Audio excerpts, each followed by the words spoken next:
mahasiswa Program Studi Pendidikan Fisika Universitas Muslim Nusantara Al-Wasliyah Medan akan mendemonstrasikan praktikum fisika mengenai hukum Archimedes. Video praktikum ini merupakan tugas mata kuliah praktikum fisika dasar 1 yang diampu oleh Ibu Rofiqah Hasan, Arham, SPD MPD.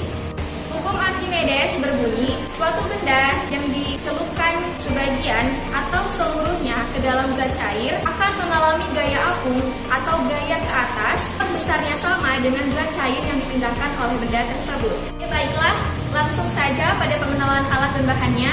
Yang pertama, di sini saya punya rangkaian statif, kemudian neraca pegas, lalu ada gelas ukur yang telah diisi air dengan volumenya 70 ml, kemudian 3 buah gelas beker yang masing-masing sudah diisi air sebanyak 175 ml, kemudian ada 3 buah beban yang materialnya berbeda, yang ini besi, kemudian timah dan tembaga,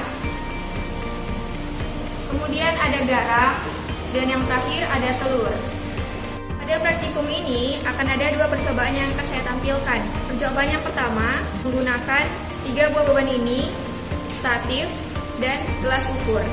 Baiklah, beban yang pertama dengan material bersih kita gantungkan ke neraca dan kita lihat beratnya sekitar 0,325. Kemudian apabila kita masukkan air, volume air yang awalnya 70 ml menjadi sekitar 74 ml. Kemudian beratnya menjadi 0,3. Lanjut, ini material yang kedua, timah. Kita gantungkan kembali ke neraca pegas dan bisa dilihat di sini beratnya sekitar 0,125 ya. Kemudian apabila kita masukkan ke dalam air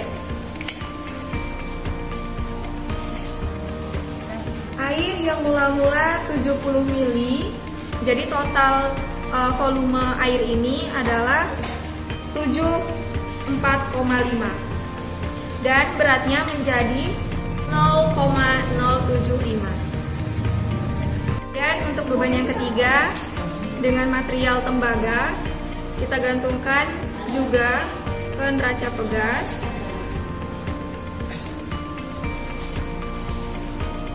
Bisa dilihat di sini beratnya sekitar 0,325 Newton. Kemudian kita masukkan ke dalam air. Volumenya menjadi 74,5. Kemudian beratnya menjadi 0,3. Kesimpulannya adalah beban ini akan berkurang beratnya ketika dimasukkan ke dalam air karena ada gaya apung yang bekerja atau juga yang bisa disebut dengan hukum Archimedes itu tadi. Kemudian volume airnya akan naik sebab ada benda yang akan menekan air itu sehingga airnya terlihat bertambah padahal volumenya tetap saja seperti itu. Oke, baik. Pada percobaan kedua, saya akan mendemonstrasikan di sini ada telur, garam, dan air. Kemudian ini nanti akan kita bandingkan. Telur yang pertama akan saya masukkan ke dalam gelas beker ini. Kemudian untuk gelas beker yang kedua akan saya masukkan 20 gram garam. Kemudian diaduk.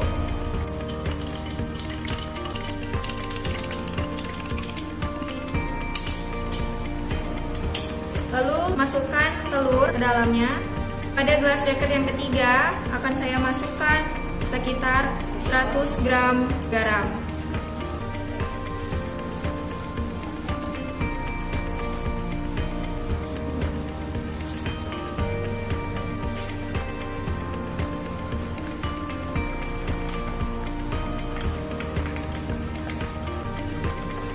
Aduk sampai larut.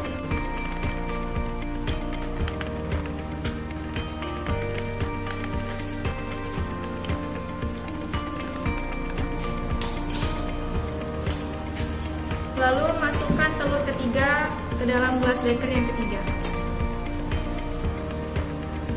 Dan lihatlah perbedaannya masing-masing. Bisa kita lihat perbedaannya, di gelas pertama telurnya tenggelam, di gelas kedua telurnya melayang, dan yang di gelas ketiga telurnya akan mengapung. Mengapa demikian? Sebab di gelas pertama massa jenis air lebih kecil dibanding dengan massa jenis telur, sehingga telurnya akan tenggelam. Di gelas kedua massa jenis air sama dengan massa jenis telur, sehingga telurnya akan melayang. Melayang itu artinya telur tidak akan menyentuh dasar dari gelas. Di gelas yang ketiga, telurnya akan mengapung, sebab massa jenis air lebih besar dibanding dengan massa jenis telur. Jadi kesimpulannya adalah garam berfungsi untuk memperbesar massa jenis air, sehingga telur yang dimasukkan walaupun memiliki berat yang hampir sama, berada di posisi yang berbeda sebab massa jenis air berbeda bila ditambahkan dengan garam. Semakin banyak garam yang dimasukkan, akan semakin besar pula massa jenis air. Demikianlah praktikum percobaan mengenai hukum Archimedes kali ini. Semoga demonstrasi saya dapat bermanfaat untuk kita semua. Wassalamualaikum warahmatullahi wabarakatuh.